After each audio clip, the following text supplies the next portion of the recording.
तो गोवत्सा जीवकांड में अब हम सम्यक्त्व मार्गणा की चर्चा कर रहे हैं। सम्यक्त्व इस शब्द के ऊपर सम्यक दर्शन क्या है और उसको प्रतिपादित किस पर श्रद्धान करना है, तो जितेंद्र भगवान की वाणी पर, जितेंद्र भगवान की ही वाणी पर क्यों करना है, दूसरे की वाणी हमारे लिए महत्वपूर्ण नहीं है। ऐसा क्यों? क्योंकि जितेंद्र भगवान वीतरागी है, सर्वज्ञ है और हितोपदेशी है। इसके अलावा जिनेन्द्र भगवान के पास ऐसी क्या खूबी है कि हमें उनकी वाणी को सुनना चाहिए? तो आचार्य भगवान कहते हैं, आत्मा का हित शाश्वत सुख में है, इसलिए जो स्वयं सुखी हो चुका है उसी की वाणी हितकारक हो सकती है। कितनी बड़ी बात है! जो स्वयं उस मार्ग पर चल करके, अनुभव लेकर के, संपूर्ण जिसने ये मार्ग को सिद्ध किया है, उसी की वाणी कारगर हो सकती है। आया ना? बिल्कुल, बहुत बढ़िया। आचार्य कहते हैं, सर्व जीव सुख की शीघ्रातिशीघ्र सुख प्राप्त होवे ऐसी इच्छा तो जरूर करते हैं। और शाश्वत सुख की प्राप्ति किससे होती है? तो सर्व कर्मों के क्षय से होती है, अर्थात मोक्ष में होती है। मोक्ष का जो सुख है वो स्वाधीन है, निराकुल है।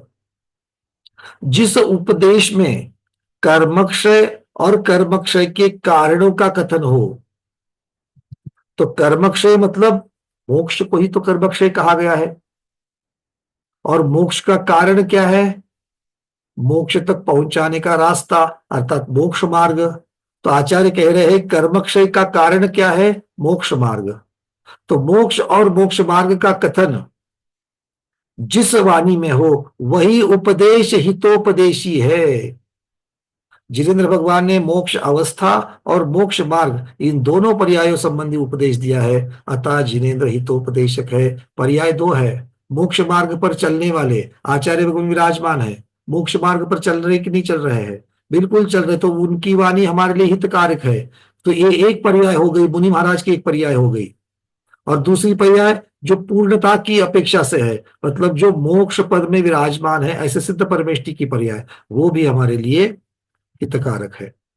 इस प्रकार जिनेन्द्र भगवान वीतराग, सर्वज्ञ और हितोपदेशक होने के कारण यथार्थ वक्ता है। यथार्थ के शब्द का अर्थ क्या करेंगे? जैसे होने चाहिए वैसे ही, जिनमें सारे वक्ता के गुण होते हैं वो ही। तो यथार्थ वक्ता किसे कहा गया है? जिनेन्द्र भगवान को, केवरी भगवान को, जो अपने दिव्य उपदेश, दिव्य ध्वनि जिनकी खीर्ति है। बाकी वक्ता का कोई मतलब नहीं है क्या? ये प्रधान रूप से यथार्थ वक्ता है, गौण रूप से उन्हीं की वाणी बताने वाले, क्योंकि आज साक्षात केवली भगवान नहीं है, तो केवली भगवान की वाणी बिना मिक्सअप किए हुए, बिना उसमें कोई और बाहर की चीजें ना मिलाते हुए जो प्रतिपादित करता है वही वक्ता है। तो आप लोगों को जब भी किसी की बात सुननी है तो आपको यह देखना पड़ेगा कि ये यथार्थ वक्ता या यथार्थ वक्ता की ही वाणी सुना रहे हैं कि नहीं सुना रहे हैं, या अपनी तर्क बुद्धि से और कोई चीजें सुना रहे हैं। चलिए, आचार्य कह रहे हैं, शोक की जिनेन्द्र भगवान यथार्थ वक्ता है, उनके द्वारा कथित छह द्रव्य वो भी यथार्थ है। देखिए कितनी सीधी सीधी बात है। जब जिनेन्द्र भगवान यथार्थ वक्ता है, यथार्थ मतलब जैसे होने चाहिए वैसे वक्ता है, तो उनकी वाणी में आई हुई हर एक बात यथार्थ ही तो होगी, क्योंकि एक चीज दूसरे के ऊपर अवलंबन है। अगर यथार्थ होंगे तभी तो वक्ता भी यथार्थ होंगे। तो उनकी वाणी में क्या आ गया है? तो छह द्रव्य का वर्णन। इसका अर्थ ये हो गया, छह द्रव्य होते हैं। भले हमें धर्म द्रव्य, अधर्म द्रव्य, काल द्रव्य, आकाश द्रव्य आंखों से दिखाई नहीं देते। आंखों से हमें कौन दिखाई दे रहे हैं? जीव द्रव्य और पुद्गल द्रव्य। और ऐसा जीव द्रव्य जो पुद्गल के साथ मिला हुआ है, मतलब संसारी जीव, उसी को हम देख पा रहे हैं। तो भेसल युक्त बनावट, ऐसा जीव द्रव्य का स्वरूप और उद्गल द्रव्य का स्वरूप हमें दिखता है, बाकी तो नहीं दिखते, तो आप कैसे मानते हो उसको? तो चूंकि यथार्थवक्ता के द्वारा बताया गया है, इसलिए वो होते ही है। अच्छा, उनका स्वरूप कैसा है? उनका स्वरूप भी वैसा ही है जैसे भगवान की वाणी में आया है। मतलब कैसा है, इन चीज का वर्णन आगे जाकर के होगा। कि द्रव्य है तो पर्याय होगी, गुण होंगे, सामान्य गुण होंगे, विशेष गुण होंगे, इन सब की चर्चा आगे चलेगी। फिर आचार्य कहते हैं, काल के अतिरिक्त जो 6 द्रव्य है, उनमें से काल द्रव्य को बाजू में निकाल दो, तो बाकी के 5 द्रव्य जो है, जीव, पुद्गल, धर्म, अधर्म और आकाश, ये बहुप्रदेशी होने से कायवान भी है, और सत अर्थात अस्तित्व रूप होने की वजह से वो अस्तिकाय भी है। बहुप्रदेशी होना, कायवान, काय कहलाता है, और जिनका अस्तित्व है, जो सत्य रूप है, उनको अस्थि, अस्थि रूप माना जाता है। तो अस्थि और काय मिलकर के अस्थि काय शब्द होता है। तो काल द्रव्य क्यों नहीं है अस्थि काय? काल द्रव्य का तो अस्तित्व है, किंतु वो बहुप्रदेशी नहीं है, इसलिए उसको अस्थि काय नहीं माना है। ये अस्थि काय का भी वर्णन आगे आएगा। जीव द्रव्य, जीव द्रव्य भी है, जीव अस्थि काय भी है, जीव तत्व भी है, और जीव पदार्थ भी है। तो इन चारों का जो भेद है वह आगे हम लोग जानेंगे। पहले जाना है सर्वहार सिद्धि के अध्याय 5वें में, किंतु यहां पर और फिर से एक बार जानेंगे। आगे कहते हैं, जीव अजीव आश्रव बंध संवर निर्जरा मोक्ष पुण्य और पाप, इन नव पदार्थों का भी जिनेन्द्र भगवान ने उपदेश दिया है। जिस प्रकार जितेंद्र भगवान ने 6 द्रव्य 5 अस्तिकाय और 9 पदार्थ का कथन किया है, जिस रूप से कथन किया है, जिस प्रकार से कथन किया है, उन उसी रूप से उसका श्रद्धान करना सम्यक तो है। मतलब जिनेन्द्र भगवान ने इनका स्वरूप, इनकी संख्या, ये कैसे बनते हैं, ये किसके साथ में मिल सकते हैं, किसके साथ मिल नहीं सकते हैं, ये सारी बातें जिस प्रकार से बताई है, किसके बारे में? 6 द्रव्य 5 अस्तिकाय और 9 पदार्थों के बारे में। तो जैसी बताई है वैसे ही श्रद्धान करना, ये क्या कहलाता है? क्या कहलाता है? सम्यक तो कहलाता है। तो जितेंद्र भगवान ने बता दिया कि पुद्गल अलग है और जीव द्रव्य अलग है, हा या ना? आप लोग श्रद्धान करते हो क्या? झूठ नहीं बोलना। अच्छा, ज्यादातर तो करते हैं, किंतु जब कमर दुखती है तो क्या बोलते हैं? हाय मेरी कमर। क्या बोलते हो? ऐसा कभी किसी को बोलते हुए सुना है? हाय ये पुद्गल। 5-5 वर्षों से जिन्होंने स्वाध्याय किया है सर्वार्थ सिद्धि गोबर सार का, द्रव्य संग्रह आदि का जो स्वाध्याय किया है, वो कहते हो क्या हाय रे ये पुद्गल? तो अब तो पता चला। हाँ, तो इसके आगे बोलना शुरू करो, हाय रे पुद्गल मुझे तकलीफ दे रहा है, हाय रे ये असाता कब मुझे छोड़ेगी। बोल सकते कि नहीं बोल सकते? घर वालों को थोड़ा सा अटपटा लगेगा, लगने दो, कोई बात नहीं है। ज्यादा से ज्यादा क्या बोलेंगे? क्या बोलेंगे? कुछ तो बोलेंगे, बोल। पर हमारे लिए तो वो एक याद दिलाएगा। अंदर में भाव तो वही है, भाव एक दिन में थोड़ी जाएंगे। पहले शब्दों से तो हटाओ, मेरी कमर मेरे घुटने मेरा सर, पहले शब्दों से तो हटाओ, फिर भावों से भी हट जाएगा एक दिन। ठीक है, क्लियर है? देखो यहां से जो पढ़ रहे हैं ना, उसको आत्मसात करने का प्रैक्टिकल भी चल रहा है, तो इसीलिए इन चीजों को लेना पड़ेगा। नहीं तो फिर ये स्वाध्याय तो आपने कितनी बार किया है? बहुत बार किया है। हमारे साथ ही तीसरी बार है, बाकी उनके साथ अपना स्वयं भी तो आपने बहुत बार किया है। बट आज तक तो हम लोग मेरी कमर ही बोल रहे हैं।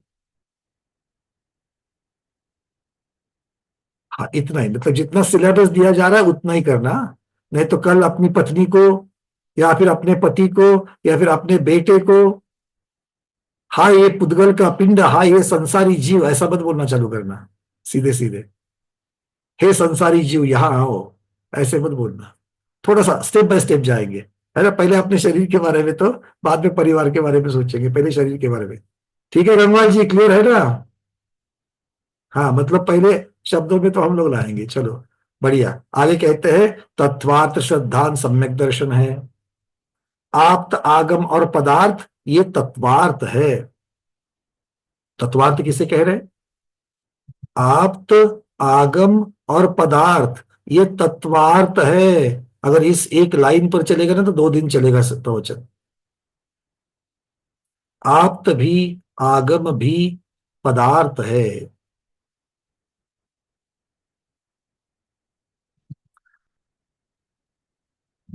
पदार्थ की अपेक्षा से तत्वार्थ के साथ में कनेक्शन हो रहा है। तो पदार्थ किसे कहा गया? जो जानने योग्य है, जो जानने योग्य है, जिसका निश्चय किया जाता है, वो पदार्थ है। पीडीएफ में सब दिया है, बाद में देख लेना।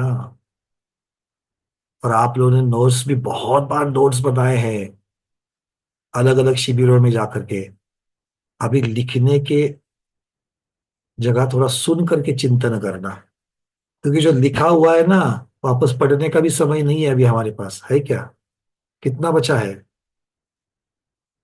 आकृतिम चैत्यालय के दर्शन करने के लिए कितना समय बचा है? तो कब लिखोगे और कब पढ़ोगे? अब वो छोड़ो, वो लिखने पढ़ने का समय चला गया। अब यहां लिखना है। ठीक है। तो आचार्य भगवान कह रहे कि आप्त भी, आगम भी और पदार्थ भी ये तत्वार्थ है। तो आप्त तत्वार्थ कैसे हो सकते हैं? आगम तत्वार्थ कैसा हो सकता है? तो तत्वार्थ शब्द का अर्थ क्या करेंगे? तत्व अधिक अर्थ, ये 2 शब्द आ गए। तो तत्व क्या है? तत्व ये भाव कहलाता है। तत्व कौन कौन से है ये पूछा जाएगा, तो फिर आप बताओगे कि भैया जीव अजीव ये सारे आ जाएंगे, 7 तत्व आ जाएंगे। तो आचार्य यहां पर कह रहे हो तत्वार्थ, तत्व श्रद्धानम सम्यक दर्शनम नहीं कहा। इसका मतलब क्या हो गया कि जो जो तत्व है, अर्थात जो जो स्वभाव सहित है, और जो जानने योग्य है, जो जाना जाने योग्य है, जो निश्चय किया जाने योग्य है, उन दोनों का कॉम्बिनेशन होगा। मतलब जो जाना जाने योग्य है उसको अपने स्वभाव सहित यथार्थता से जानना, ये सम्यक दर्शन हो जाएगा। तो आपका स्वभाव कैसा है? आपका स्वभाव ये तो होगा। तो आप को स्वभाव सहित जानना, स्वभाव मतलब गुण सहित जानना। तो आप का गुण क्या है? देखो, अगर आप रत्नकर शावकाचार्य अगर पढ़ते हो तो वहां पर प्रधान आप्त, गौण आप्त, ये चर्चा चलती है। आप्त कौन है? आप्त हमारे इष्ट, परम इष्ट जो है वो आप्त है। उसमें भी प्रधान आप्त कौन है? तो जो वीतराग सर्वज्ञ हितोपदेशी है, वो हमारे लिए मुख्य आप्त है। अर्थात अरिहंत केवली भगवान हमारे लिए मुक्त आप्त है। और फिर गौण आप्त कौन है? तो सिद्ध परमेष्टि आदि बाकी के जो परमेष्टि है वो हमारे लिए गौण आप्त है। गौण मतलब ऐसा मत सोचना कि निचली पातली वाला, निचली लेवल वाला नहीं। एक चीज को जब हम, 2 चीजें हमारे सामने हैं, कथन एक का चल रहा है, इसलिए वो प्रधान हो जाता है और दूसरा गौण हो जाता है। जब इसका कथन करोगे तो ये प्रधान होगा, ये गौण हो जाएगा। प्रधान और गौण इस शब्द के अर्थ ये मत करना कि एक उच्च ऊपर वाली लेवल का है, एक निचली वाली लेवल का है। नहीं, ऐसा अर्थ नहीं होता कभी, ऐसा तो नहीं सोच रहा कोई। अगर सोच रहा है तो चेंज कर देना। तो आचार्य भगवान कह रहे हैं कि जिनेन्द्र भगवान, केवली भगवान, वो यहां पर मुख्यता से, केवली भगवान का स्वभाव है कि नहीं है? क्या क्या है? वीतराग, वो सर्वज्ञ है और हितोपदेशी है। तो आगम कैसा है? स्वभाव वाला है कि नहीं है? आप्त कैसे है? स्वभाव वाले है कि नहीं है? स्वभाव वाले है। और आप्त कौन है? मोटा मोटी में शुद्ध जीव द्रव्य। अब अभी है तो संसार में, किंतु जिनका संसार पूर्ण हो चुका है, लगभग कृतकृत्य है, इस अपेक्षा से देखा जाए तो वो आप्त स्वभाव सहित है। कौन से स्वभाव सहित? वितरागता, सर्वज्ञता और हितोपदेशिता, इस स्वभाव सहित है। इसीलिए आप्त पदार्थ है और जानने योग्य है। आप्त को जानना जरूरी है कि नहीं है? क्यों जानना जरूरी है भाई? आप्त को जानना जरूरी क्यों है? क्यों जाने आप्त को? क्यों अरविंद जी, क्या लग रहा है? आप्त को क्यों जानेंगे? क्या करना है जान करके?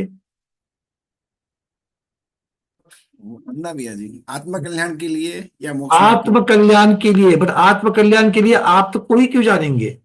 तो सर्वज्ञ और मतलब जो उनकी जो वाणी है, वो उनका जो सर्वज्ञपना है वो जानेंगे तो ही अपन को मतलब बिल्कुल, पता। मतलब हम इस तरीके से कहते कि उन्होंने मोक्ष को सिद्ध किया है। यस। उन्होंने मोक्ष को सिद्ध किया है, उस मार्ग पर चल करके उसको सिद्ध किया है। इसीलिए उनको जानना जरूरी है। क्यों? क्योंकि हम भी वही करना चाहते हैं। आया ना? स्वाध्याय में क्यों बैठते हैं? क्यों बैठते हो? हाँ, सिद्ध पद पाना है। इस परावर्तन से छूटना है ना। बिल्कुल सिद्ध पद पाना है, हमें स्वयं को भगवान बनना है, स्वयं हमें मोक्ष में जाना है। इसलिए तो इसलिए आप तो हो गए। अब आगम तत्वार्थ है कि नहीं है? देखो, आगम तत्वार्थ है कि नहीं है? अब भगवान और भगवान की वाणी, भगवान की वाणी स्वभाव सहित है कि नहीं है? भगवान की वाणी का स्वभाव क्या है? तीनों त्रिकाल में वो सही ही पाई जाती है। उसको कोई चैलेंज नहीं होता, अनुपलंघ्य, जिसका उल्लंघन नहीं कर सकते। ऐसा कभी है? महावीर भगवान की वाणी उनके जमाने में ठीक थी, आजकल थोड़ी ठीक है। लोग कहते हैं, अरे महावीर भगवान के समय में बहुत सारे लोग तो नगरों में नहीं रहते थे, वो तो जंगल में ही रहते थे, इसलिए तब नग्न दिगंबर रहना तब के हिसाब से ठीक था। आज नग्न दिगंबर कैसे रहना है? ऐसे कैसे रह सकते हैं नग्न दिगंबर आज? जैन कुल में उत्पन्न हुए ऐसे जीव पूछते हैं ये सब चीजें। वो ये भूल जाते हैं कि आधुनिकता के चकाचौंध में आपने अपनी बुद्धि के ऊपर पर्दा डाला है। आप ये सोच रहे हो कि पहले लोग संख्या कम थी, पहले के लोग अनाड़ी थे, पहले के लोग जंगलों में रहते थे। भाई मेरे, ऐसी कोई बात नहीं थी।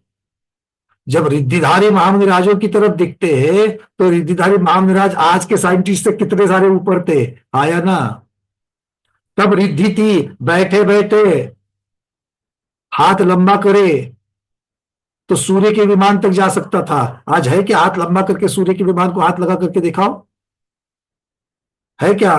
बैठे बैठे योजनों दूर वहां की सुगंध ले सकते थे। आज है क्या? ऐसा कोई रिद्धि है? ऐसी कोई शक्ति है किसमें? सारी की सारी तो किसकी शक्तियां है ये? उद्गल जनित ही तो शक्तियां है। सुगंध, शरीर है कि नहीं सुगंध लेना?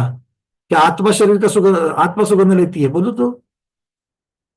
मतलब रिद्धियों के द्वारा जो काम होता था, जो कार्य होता था, शक्ति तो आत्मा की है।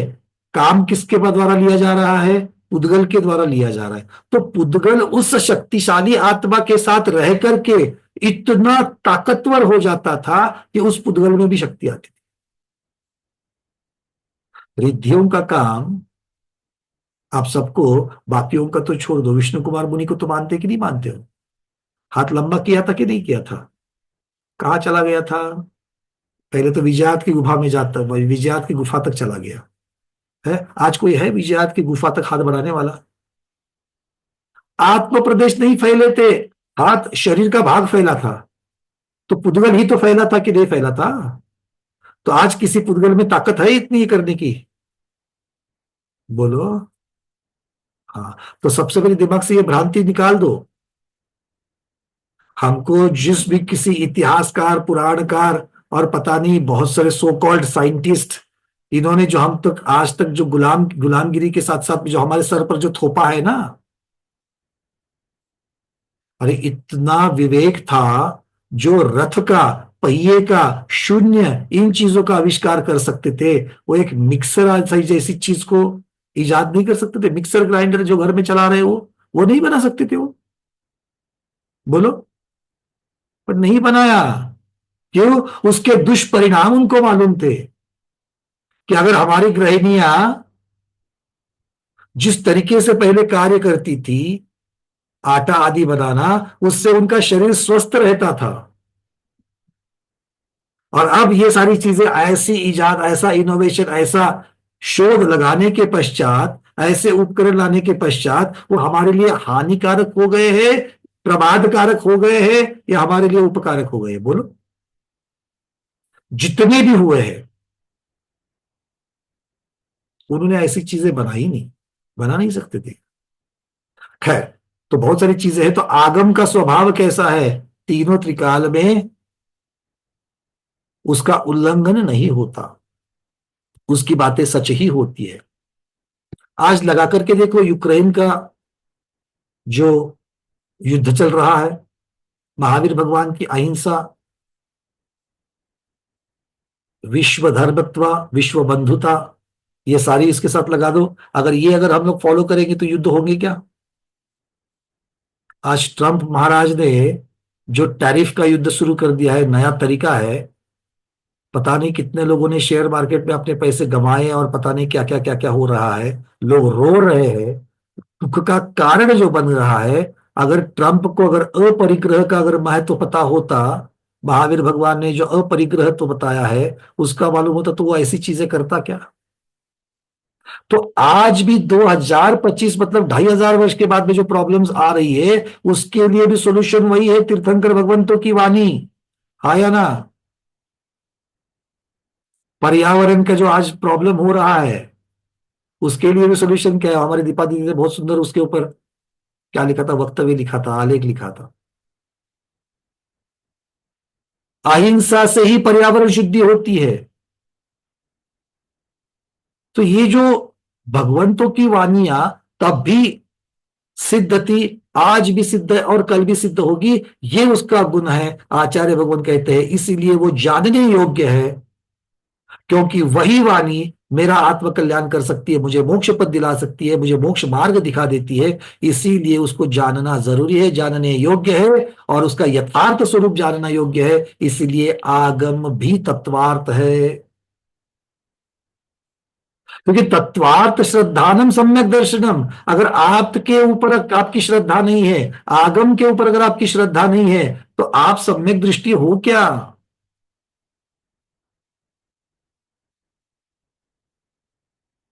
ओग पूर्वक गय,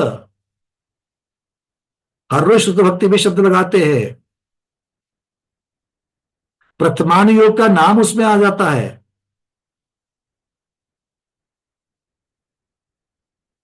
इच्छा में बनते सुधवत्ती काउत्सगो को तस्सालोचेऊ, अंगो वंग पैन्नय पाहुड़य परियम सुत पड़मानी पूवक गय। पड़मानी प्रथमान योग का नाम आ रहा है, पूवक गय पूर्वगत का नाम आ रहा है। ये 12वें अध्याय का 12वें अंग का वर्णन सब चल रहा है यहां पर।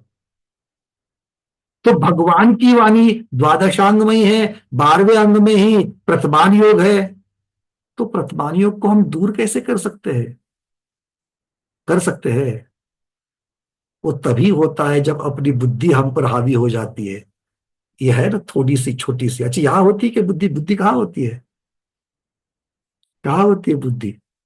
वो मैं भी आजकल ऐसे ही करना चालू हो गया। वो पंचकल्याणक में दिखाते हैं ना, सौधर्मेंद्र महाराज जब उनका आसन कंपायमान होता है तो खड़े हो जाते हैं, और फिर ऐसे ही उंगली कर लेते हैं। सौधर्म महाराज क्या है, अवधि ज्ञान लगा रहे हैं। जाकर के एक दिन, अब तो अगला भाव तो है, सौधर्म महाराज का तो दर्शन होगा कहीं ना कहीं, तो उनको एक बार पूछ लेना, महाराज आप ऐसे ही लगाते हो क्या अवधि ज्ञान? हम तो मध्यलोक में यही देख करके आए हैं। सारे प्रतिष्ठाचार नाटककारों ने इसी प्रकार से दिखाया, ऐसे अवधि ज्ञान। आगम में तो हमने पढ़ा है अवधि ज्ञान सर्वांग से होता है। अवधि ज्ञान के लिए नाभि के ऊपर जहां जहां अंग बताए हैं उन उन अंग समूहों से अवधि ज्ञान होता है। फिर ये क्या है?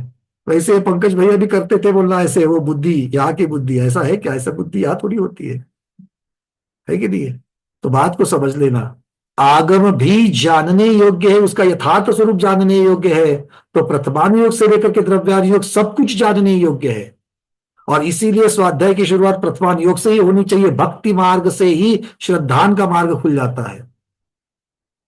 अगर अंदर भक्ति मार्ग नहीं है तो कर्म सिद्धांत भी नहीं बैठेगा। कर्म सिद्धांत ज्ञान में बैठेगा। घोट घोट करके आप रट रट के रट्टा मारोगे तो दिमाग में, मतलब वो ज्ञान में बैठेगा, कुछ काम में नहीं आएगा। और इसीलिए तो हम लोग और आप लोग भटक रहे हैं। इसके पहले कर्म सिद्धांत नहीं सुना? अरे कितनी बार कर्म सिद्धांत सुना है, भाव परावर्तन देख करके आए हो। ग्रहवे को भी ऐसी कोई जगह है जहां पर उत्पन्न नहीं हुए हैं? है कोई जगह?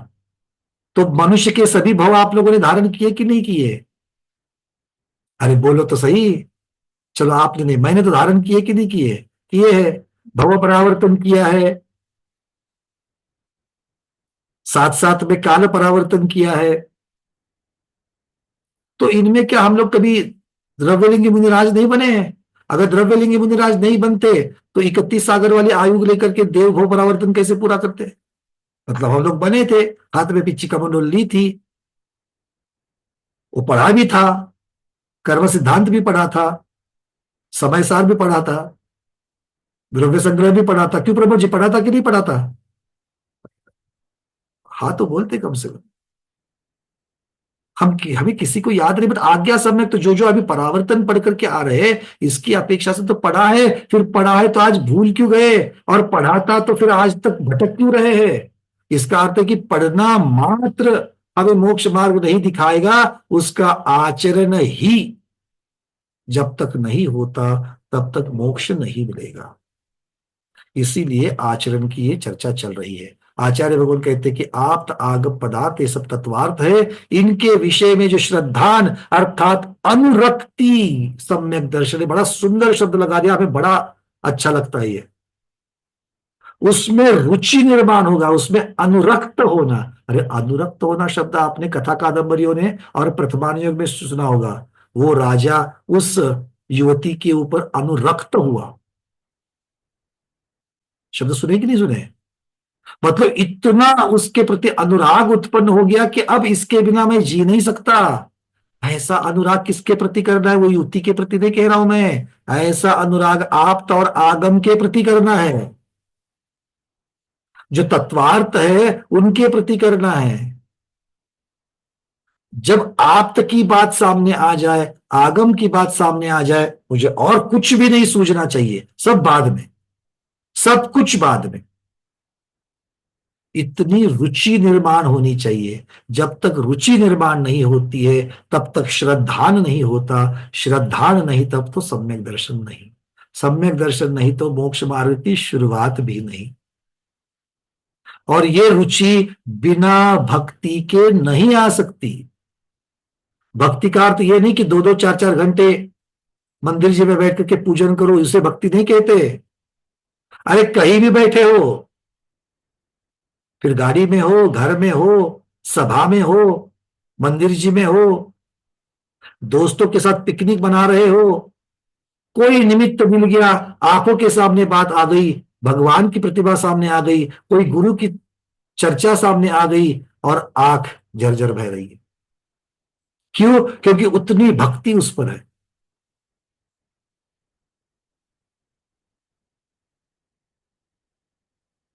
ये होता है श्रद्धा।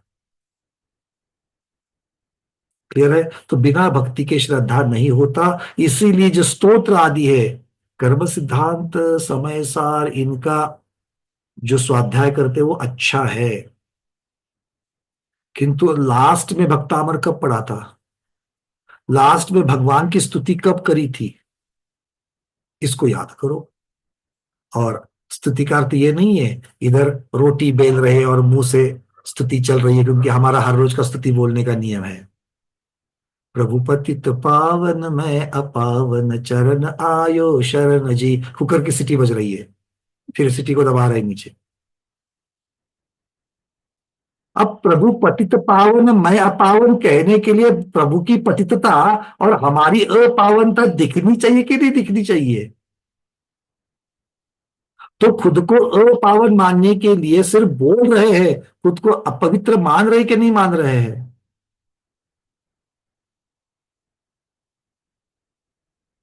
और बात ये है कि अरे, अगर खुद को अपवित्र मानते तो अहंकार होता क्या इस शरीर के ऊपर? ये शरीर को अपवित्र मान रहे हैं। परम औदारिक हो चुका है क्या ये? नहीं हो चुका है परम औदारिक। कभी कभी मुझे लगता है कि उमर सर वगैरह सब बंद करके एक दिन ना सीधे कोई स्तोत्र लेकर के उसके ऊपर चर्चा करनी चाहिए। अरे दर्शनम देव देवस्य दर्शनम पापनाशनम। वो पापनाशनम सिर्फ बोलने से नहीं होगा भाई, अंदर भूलना चाहिए कि वो पापनाश भगवान के दर्शन मात्र से मेरी अशुभ कर्म प्रकृतियों का नाश हो रहा है। वो गल करके, जैसे मोमबत्ती है, वो मोमबत्ती को हम लोग जलाते ही उसका मोम पिघल पिघल करके झरना चालू होता है ना, वैसे भगवान के सामने खड़े हो तो स्तुति जब मुख से निकल रही है, एक एक झरना चाहिए। धूप में खड़े होते ही जैसा पसीना छूटता है, टॉक्सिन्स सब बाहर निकलते कि नहीं निकलते, वैसे आत्मा के टॉक्सिन्स कब बाहर निकलेंगे? उसके लिए भक्ति मार्ग ही है। ज्ञान मार्ग भक्ति को दृढ़ करने के लिए है। भक्ति को कोरी भक्ति नहीं रखे, इसलिए भक्ति मार्ग को ज्ञान मार्ग की आवश्यकता है। इसलिए ज्ञान मार्ग भी चाहिए, बट भक्ति मार्ग भी चाहिए। अगर बिना भक्ति के ज्ञान लोगे तो कोई मतलब नहीं होगा, सिर्फ तोते बन जाओगे, तोते, जो अनादिकाल से हम लोग बने हुए हैं। अगर कोई बड़े बड़े व्याख्यान दे रहा है ना, बहुत बड़े बड़े व्याख्यान दे रहा है, अच्छी बात है, आपके ज्ञान की अनुमोदना भैया, पर इससे कल्याण तब होगा जब अंदर से भक्ति फूटेगी, तब होगा। शिवपति महाराज के पास क्या था? ज्ञान था। अजरामर हो गए कि नहीं हो गए? कब हो गए पता नहीं है, कब, कौन सी शताब्दी में हुआ है, कौन से भगवान के समय, क्या है क्या नहीं है, किंतु आज तक उनका नाम आ रहा है कि नहीं आ रहा है? क्यों आ रहा है? भक्ति मार्ग के लिए आ रहा है कि नहीं आ रहा है? अंजन बना निरंजन, क्यों नाम ले रहे हैं उनका? मतलब ऐसी भक्ति करो कि कल्याण हो जाए। बातें थोड़ी सी रिपीटेटिव लगती है, बट वो जितना उसके अंदर बार बार बार, वो जो छोटे बच्चे रहते हैं ना, छोटे बच्चे, उनको माँ औषधि पिलाती है, गुट्टी पिलाती है, तो बच्चे होते हैं, वो सीधा पीते हैं क्या? चार बार तो मुंह से उगल देते हैं, आया ना? तो माँ छोड़ती है क्या? माँ क्या करती है? जो उगल रहा है उसको वापस अंदर ठूसती है, जो उगल रहा है फिर उसको अंदर ठूसती है, फिर और नया भी डालती है। आप लोग तो इतनी सारी माओ हो, माँ आप सब लोगों ने ये किया है कि नहीं किया है अपने अपने बच्चों को, है ना? तो जिनवानी माँ भी यही कर रही है। हम सब तो उनके बच्चे हैं कि नहीं बच्चे हैं? हम लोग क्या है ना, सुनते हैं और बहुत कुछ उगल देते हैं। उगलना क्यों? वो बच्चे ने उगला क्यों? जो अंदर नहीं गया वो उगल गया। यहां पर भी जो सुना और अंदर जो नहीं गया, आचरण में नहीं गया, वो उगल दिया। तो जिनवानी माँ क्या करेगी? बार बार बार बार, जब तक वो पूरा कोटा नहीं होता है ना, तब तक चलाते रहो। ठीक है, अब चलते थोड़ा सा आगे। आचार्य भगवान कह रहे हैं, तत्वार्थ सिद्धांत सम्यक दर्शन है अथवा तत्व में रुचि होना सम्यक्त्व है। दोनों चीजों को खोल रहे हैं यहां पर। तत्वार्थ श्रद्धान होना सम्यक दर्शन है। तत्वार्थ के ऊपर श्रद्धा होना, जो जानने योग्य है, जो यथार्थ है, उसको स्वभाव स्वरूप सहित जानना, और उसके ऊपर श्रद्धान होना, वो क्या कहलाया? सम्यक दर्शन कहलाया। और उस तत्व में, उस स्वभाव में, उस गुण में रुचि होना, यह सम्यक्त्व हो गया।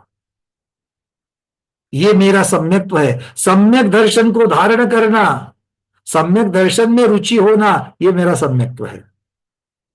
आ रही बातें समझ में? क्लियर हो रही है सबको? थोड़ा सा, बिल्कुल थोड़ा सा फर्क है, ज्यादा नहीं है। थोड़ा आगे बढ़ते हैं।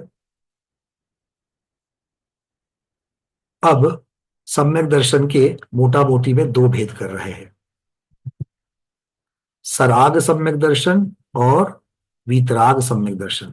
वैसे अलग अलग भेद हो जाते हैं सम्यक दर्शन के, जैसे व्यवहार सम्यक्त्व, निश्चय सम्यक्त्व, या व्यवहार सम्यक दर्शन, निश्चय सम्यक दर्शन, सराग वीतराग, आज्ञा अधिगमज, अलग अलग तरीके से होंगे। उसमें से आचार्य भगवान कह रहे हैं कि सराग सम्यक दर्शन और वीतराग सम्यक दर्शन क्या है, तो हमें कौन से की तरफ चलना है? वीतराग सम्यक दर्शन की तरफ चलना है। बट बोलने मात्र से होगा नहीं, है ना, क्योंकि उसके साथ में विशेष। अच्छा, आपको कौन होना है? पूछा गया सिर्फ 12वीं पास करके करना है या आपको इंजीनियरिंग करनी है? बोले इंजीनियरिंग करनी है। तो बैचलर ऑफ इंजीनियरिंग करना है क्या मास्टर्स करना है? बोले मास्टर्स करना है। अच्छा, सिर्फ मास्टर्स करना है कि आगे पीएचडी करते डॉक्टरेट लेनी है? तो वहां का ध्येय, हाँ देखो स्मिता दीदी इमीडिएट बोल रहे हैं हमको तो डॉक्टरेट चाहिए, मतलब ध्येय उच्च होना चाहिए, बड़ी अच्छी बात है। तो यहां पर भी हमारा ध्येय क्या होना चाहिए? वीतराग सम्यक दर्शन। क्योंकि मोक्ष सराग सम्यक्त्व के साथ नहीं होने वाला है, मोक्ष वीतराग सम्यक दर्शन के साथ होने वाला है। और इसीलिए दोनों को जानना जरूरी है। आचार्य भक्त है प्रशम संवेग अनुकंपा और आस्तिक्य आदि की अभिव्यक्ति लक्षण वाला सराग सम्यक दर्शन है। एक सुंदर चार्ट इसका बना हुआ है, वो आपके सामने रख रहा हूं, पीडीएफ में भी है, तो इसकी तरफ पहले ध्यान देना। जिनके मोबाइल की स्क्रीन छोटी है वो लोग पीडीएफ में देख लेना। क्या कह रहे हैं देखो, सम्यक दर्शन के दो भाग कर दिए, सराग और वीतराग। तो सराग सम्यक दर्शन की फिर नीचे चार चीजें जुड़ गई। कौन कौन सी? प्रशम संवेग अनुकंपा और आस्तिक्य। और आगे क्या कह दिया आचार्य भगवान ने? कि इनकी अभिव्यक्ति वाला सराग सम्यक दर्शन है। तो जो सम्यक दर्शन प्रशम संवेग अनुकंपा आस्तिक्य की अभिव्यक्ति करने वाला है, अभिव्यक्ति का अर्थ क्या होता है? प्रकटता, व्यक्तता। तो हम अगर सम्यक दृष्टि है तो हमारे सम्यक दर्शन में प्रशमता होनी चाहिए, हमारे सम्यक दर्शन में संवेगता होनी चाहिए, हमारे सम्यक दर्शन में अनुकंपा होनी चाहिए, और हमारे सम्यक दर्शन में अस्तित्व भावना होनी चाहिए। वो है कि नहीं है दूसरों की नहीं देखनी है। अभी जब मैं चर्चा कर रहा हूं तो खुद का ऑडिट चालू करो, क्योंकि सम्यक्त्व मार्गणा में जो हम लोग आज तक अपनी धारणा लेकर के बैठे हैं कि हम सम्यक दृष्टि है, ऐसी धारणा है कि नहीं है?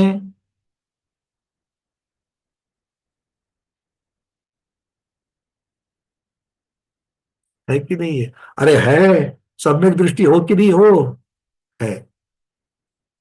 तो वो जो धारणा है पक्की करो, मैं निरोगी हूं कि नहीं हूं? हूं, ये तो आपने खुद जजमेंट दे दिया। अब ब्लड टेस्ट करके भी तो क्रॉस चेक करना पड़ेगा कि नहीं करेगा? अलग अलग प्रकार की टेस्ट करके, तो वो टेस्ट ही चल रही है। बिलीरुबिन बढ़ा है क्या, क्रिएटिन बढ़ा है क्या, कोलेस्ट्रॉल बढ़ा है क्या, B12 घटा है क्या? अगर ये सब होगा तो हम निरोगी है क्या? नहीं। हम मान तो रहे निरोगी, कोई रोग के लक्षण नहीं है, पर फिर भी अंदर गड़बड़ तो जरूर है। वही देख रहे हैं, क्या हमारा प्रशमता है हमारे सम्यक दर्शन में? रागादि की मंदता है क्या? अब ये सम्यक दर्शन के साथ रागादि की चर्चा, यहां पर देखो चारित्र मोहनी वाले राग द्वेष वाली चर्चा यहां पर नहीं लाना, संसार राग वाली चर्चा नहीं लाना। अब सम्यक दर्शन के साथ में राग आदि की मंदता होना है। और ये दर्शन मोहनी की अपेक्षा से कह रहे हैं, ये चारित्र मोहनी की अपेक्षा से नहीं कह रहे हैं। ध्यान रखना सब लोग, ये बड़ी भ्रांति रहती है लोगों को। चौथे गुणस्थान में सिर्फ सम्यक दर्शन है कि नहीं है? शाइक सम्यक दर्शन भी है कि नहीं है? है। पर उसका कोई राग द्वेष की मंदता है क्या चौथे गुणस्थान में? अरे चाहिए उतना तीव्रतम कर सकता है, बंधु के ऊपर चक्र चलाने वाला भी कर सकता है। हाँ या ना? वो वाली राग द्वेष नहीं कह रहे। सम्यक दर्शन के साथ प्रशमता,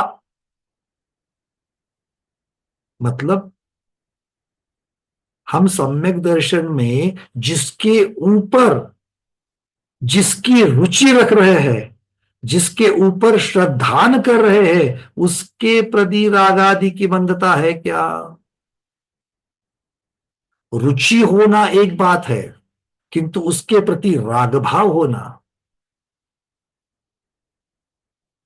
किसी किसी को अभिषेक के प्रति राग भाव है, किसी किसी को स्वाध्याय के प्रति राग भाव है।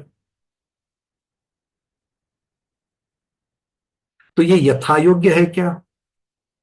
दोनों भी तो मोक्ष को दिलाने वाले हैं, मोक्ष मार्ग पर आगे बढ़ाने वाले हैं।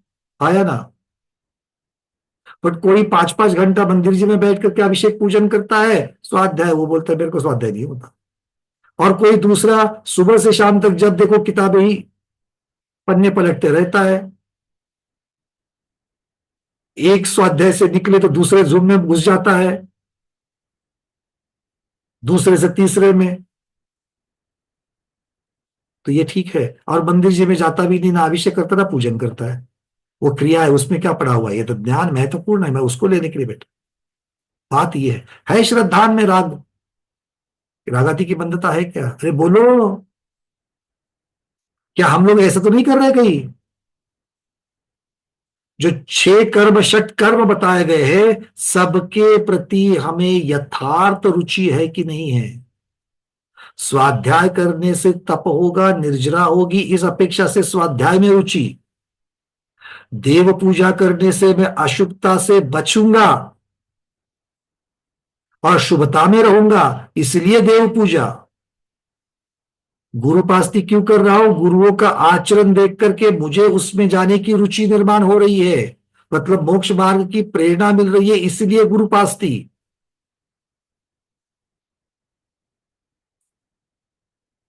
जिन जिन कारणों से जिस जिस प्रकार की रुचि होनी चाहिए उस प्रकार की रुचि हम में है, तो हम में प्रसन्नता है। अब चेक कर रहे ना, कर रहे कि हम में प्रसन्नता है क्या? इधर इधर से सुनना है और साइड में चिंतन भी करना है। चिंतन कहाँ होता है? यहाँ कान के पीछे। कर रहे हो ना? कर रहे हैं। अच्छा, फिर बोले संवेग, संसार के दुखों से भयभीत होकर के धर्म मार्ग में स्थित होना। संवेग भावना सब लोग समझते हैं। इसको तब भी याद रखना जब टीवी के सीरियल देख करके उसके अंदर जो पात्र है उनके प्रति लगाव बढ़ जाता है। नहीं बढ़ता? चेहरे तो ऐसे कर रहे भैया, किस चीज के नाम ले रहे, हम इनको जानते भी नहीं है। क्या होता है टीवी, क्या होती है सीरियल, बिल्कुल नहीं जानते, पहचानते नहीं हम लोग। बहुत सुंदर जो चेहरे पे, इसका ना फोटोग्राफ निकाल करके रखूंगा कभी कभी आप लोगों के। बहुत सुंदर सुंदर चेहरे हो गए। संवेग भावना कितनी देर याद करते हैं? जब जब नरक की बात चलती है तो नरक के, अरे बाप रे, नरक के दुख। संवेग होना चाहिए, अनुकंपा, सब जीवों के प्रति दया भाव, सिर्फ मेरी जिनसे रुचि है उनके प्रति नहीं, मेरा जिसके प्रति द्वेष है उसके प्रति भी अनुकंपा होनी चाहिए। कोई बात नहीं, उसकी मेरी नहीं बनती है, पर भगवान उस पर भी कोई विपदा ना आवे, ये शब्दों में नहीं, अंदर होना चाहिए। जो मेरा अपना है, शरीर हो या परिवार हो, उसके बारे में तो विपदा की तो चर्चा ही नहीं है, किंतु जो मेरे प्रतिकूल है उससे भी कोई विपदा विघ्न ना आ जावे, उसको भी कोई बाधा ना आवे, इस प्रकार के भाव बनते हैं क्या? अरे बनने के लिए चिंतन चाहिए, और चिंतन करने के लिए टाइम चाहिए भैया, टाइम ही तो नहीं है। हम लोगों ने इतना खुद को टाइम में व्यस्त किया है, ऐसा नहीं कि सिर्फ संसार मार्ग में, धर्म मार्ग में भी हम लोग खुद को इतना इतना जबरदस्त व्यस्त किया है कि हम सिर्फ खा रहे हैं, उसका चर्वण कर नहीं रहे हैं, उसका चिंतन नहीं कर रहे। आस्तिक्य, जीवादि पदार्थ, संसार, मोक्ष, पुण्य, पाप, नव पदार्थ का अस्तित्व स्वीकार होना। पुण्य और पाप होते हैं क्या? जीव पुद्गल होता है क्या? नहीं। किरण दीदी ना बोल रही है, क्यों किरण दीदी? नहीं होता जीव पुद्गल। जीव पुद्गल नहीं होता, किंतु जीव और पुद्गल अलग अलग तो होते हैं। हाँ, मतलब हो सकता है कि मेरे शब्दों में आपको भ्रमित किया हो। जीव पुद्गल होता है मतलब जीव कौमा पुद्गल होता है ना? हाँ होता है। जीव पुद्गल नहीं होता, पुद्गल जीव नहीं होता, वो बात तो अच्छी है। ठीक है, तो इनका अस्तित्व स्वीकार करना, बहुत बार हम लोग अस्तित्व स्वीकार नहीं करते। मैंने बहुत बार आपको उदाहरण भी दिए हैं, है ना? गाड़ी का पंक्चर होने का उदाहरण सबको याद आ रहा है ना? तो भगवान पंक्चर कराते हैं क्या? भगवान पंक्चर कराने के लिए सिद्ध पद पाकर के मोक्ष में गए हैं क्या? इसने मेरे मंदिर में नहीं आया करके इसकी गाड़ी पंक्चर करता हूं मैं आज, ऐसे कोई भगवान करेंगे क्या? नहीं। वहां पर क्या समझना चाहिए? ये पुद्गल है, उसके अंदर की हवा पुद्गल है, उसमें छेद करने वाला कांटा खिला, वो भी क्या है? कील, वो सब क्या है? वो भी पुद्गल है। और पुद्गल की भेद हो सकता है, पुद्गल का संघात हो सकता है। इसका अस्तित्व स्वीकार करना, वो मेरा सम्यक दर्शन है। आपने भगवान के ऊपर अरे भाई भगवान के मंदिर में जाना था, वो गया नहीं इसलिए मेरी गाड़ी पंक्चर हो गई। तो यथार्थ स्वरूप को आपने स्वीकार किया क्या? वहां पर पुद्गल के स्वरूप को स्वीकार किया क्या? नहीं किया। तो है क्या सम्यक दर्शन वो? अरे जबरदस्त, ये सब मेहनत करनी पड़ती है इन चीजों को बरकरार रखने के लिए। चूंकि हम लोग शायिक सम्यक दृष्टि नहीं है, शायब शमिक सम्यक दृष्टि है, इसलिए इस प्रकार की भावनाएं कम ज्यादा होती है, और हमारे सम्यक दर्शन में दोष लगता है। जो मल दोष जो है, वो मल दोष लगने का कारण यही तो है, चलमल अगार तीनों जानते हैं सब लोग। वो मल दोष लगने का कारण ये सब है कि ये सब की जो ऊपर नीचे होता है, हीमोग्लोबिन कम होता है, B12 कमी होता है, कोलेस्ट्रॉल बढ़ता है, आया ना? शुगर बढ़ती है।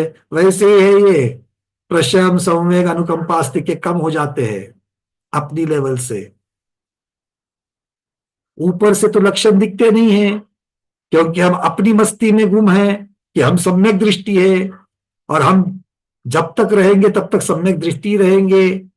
ये जो अंदर भाव बना हुआ है कि मैं निरोगी हूं, मैं स्वस्थ हूं, इसलिए हमें अपनी ही बीमारियां समझ में नहीं आ रही। क्लियर है? तो आज से हर रोज थोड़ा थोड़ा थोड़ा थोड़ा चेक करना, और इसीलिए प्रतिक्रमण आदि चीजें दी गई है, सामायिक आदि दी गई है, कि उसमें जब बैठो तो इन चीजों को क्रॉस चेक करते रहना, अपनी खुद की टेस्ट खुद ही करते रहना। ये सब क्या है? सराग सम्यक दर्शन है। अभी हम सराग अवस्था में है कि वितराग अवस्था में है? सराग अवस्था में है। आचार्य भगवान कह रहे कि ये चारों की अभिव्यक्ति होना, उनकी व्यक्तता होना, आपके श्रद्धान में दिखना चाहिए। आस्तिक्य आपके श्रद्धान में दिखना चाहिए। आस्तिक्य दिखना चाहिए मतलब आप इसको मानते हो सचमुच में, ये दिखना चाहिए। आपके श्रद्धान में संसार के दुखों के प्रति डर दिखना चाहिए। अगर कल ऐसी कोई चर्चा आती है कि ये आपको कोई गलत कार्य करना है, भले शरीर को बचाने के लिए, या फिर परिवार को बचाने के लिए, या अपनी इमेज को बचाने के लिए, ऐसा कोई कार्य करना है जो मोक्ष मार्ग आगम के विरुद्ध है, तो भी मैं डट करके कहना चाहिए कि मैं ये नहीं करूंगा, क्योंकि ये करने से मैं संसार के दुख को भोगूंगा। ये अगर आप में वहां पर दिखता है, तो फिर आप में संवेग भावना दिखेगी, आपके सम्यक दर्शन में संवेग भावना दिखेगी। क्लियर हो रहा है क्या? तो इसीलिए ये चारों की अभिव्यक्ति होना, ये सराग सम्यक दर्शन का लक्षण है। प्रशस्त राग सहित जीवों का सम्यक्त्व सराग सम्यक्त्व है। अब इसमें एक चीज का खुलासा कर रहे हैं आचार्य भगवान। वो कह रहे प्रशस्त राग है, मतलब मोक्ष मोक्ष मार्ग, परमेष्टि, परमेष्टि की आगम, उसकी वाणी, उन पर चलने वाले गुरु, इनके प्रति अगर आपको प्रशस्त राग है तो वो भाई कोई बात नहीं है, वो तो होना ही होना है, क्योंकि आप सरागी हो, आप वीतरागी नहीं। तो अगर कोई जीव कहीं पर भी चर्चा में बैठे और हमेशा धर्म की बातें कहे तो समझ लेना ये सराग सम्यक दृष्टि है, इसको धर्म के प्रति प्रशस्त राग है। आगे चल करके इसको भी मिटाना है, क्योंकि राग तो राग है, भले प्रशस्त हो, उसको भी हमें मिटाना है। फिर कहते हैं शुद्ध जीव आदि तत्वार्थों का श्रद्धानुरूप सराग सम्यक व्यवहार जानना चाहिए। तो सराग सम्यक्त्व का व्यवहार मतलब जो क्रियाएं हैं वो कैसे होनी चाहिए? तो शुद्ध जीव और तत्वार्थों के श्रद्धानुरूप होनी चाहिए, हमारी क्रियाओं में से वो दिखना चाहिए कि हाँ ये सचमुच ऐसा ही मानता है। क्या मानता है? तत्वार्थों को, कर्म सिद्धांत को मानता। तत्वार्थ, तत्वार्थ बड़ी चीज नहीं होती है। तत्वार्थ शब्द का अर्थ मोटा मोटी में कर्म सिद्धांत लेना, कि ये जो हो रहा है ये कर्म की वजह से हो रहा है। और ये चीजें हम कब भूलते हैं? बड़े बड़े रोग जब हो जाते हैं तब दिमाग में पहले यही आता है, अरे मैंने ऐसा कुछ तो किया नहीं है, फिर मुझे ही क्यों, क्या हो गई गलती मेरी। तब ये भूल जाते हैं कि अभी तो हमें अपना मौजूद जो जीवन है, जो करंट पर्याय है, वर्तमान पर्याय है, उसकी अपेक्षा से है। पहले क्या क्या कारनामे करके आए हैं वो कहाँ याद आ रहे हैं? तो कारनामे हमने ही किए हैं, हमको भुगतना पड़ेगा। भगवान शांति से भुगतता हो, बस मेरी विशुद्धि बनी रहे, ताकि ये भोगना अपने आप कम हो जाता है। इस प्रकार से हम इसको रहेंगे। फिर कहते हैं चौथे से छठे गुणस्थान तक, अब सराग सम्यक दृष्टि के गुणस्थान बता रहे हैं। सराग सम्यक दृष्टि के गुणस्थान वो क्या कह रहे हैं? चौथे से छठे गुणस्थान तक स्थूल सराग सम्यक दृष्टि है, और सातवें से दसवें तक सूक्ष्म सराग सम्यक दृष्टि। ऐसा क्या होता है जो चौथे से छठे में नहीं होता और जो सातवें से दसवें में होता है? प्रधान रूप से, प्रमुख रूप से ऐसा क्या होता है कि जो चौथे से छठे में नहीं होता और सातवें से दसवें में होता है? शोभाज मेरा दीदी। चौथे से छठे गुणस्थान में इतनी विशुद्धता नहीं होती, सातवें से दसवें तक विशुद्धता से परिणाम विशुद्ध होते वो जाते हैं। विशुद्धता आती कैसे दीदी? प्रबोध जी,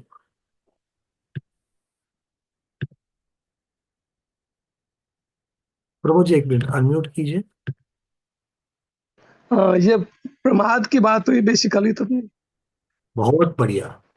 एक बहुत बड़ी चीज है जो चौथे से छठे तक प्रमाद रहते हैं, क्योंकि इसमें सारा कुछ आ गया।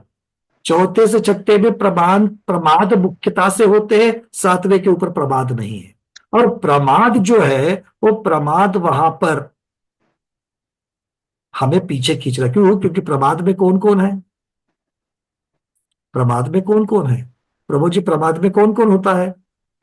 प्रमाद में चार इंद्रियां भी हैं, प्रमाद में इंद्रियां भी हैं, पंचेंद्रिय के विषय है, पंचेंद्रिय के विषय हैं, चार विकताएं हैं, चार विकताएं हैं, और चार चार कषाय है, कषाय हैं, और निद्रा है, और स्नेह है। स्नेह है। ये निद्रा भी नहीं है वहां पर सातवें से ऊपर। नहीं। कषाय की मंदता है, जी। विकताओं की कोई चर्चा ही नहीं है। पंचेंद्रिय विषय को साइड में जब तक नहीं करते तब तक सातवें में चढ़ते ही नहीं है। तो मुख्यता से प्रमाद वहां पर नहीं है, ये बात यहां पर हमें समझनी है कि और प्रमाद नहीं होने की वजह से हमारा जो सम्यक दर्शन जो है वो वहां पर सूक्ष्मता की तरफ चला जाता है।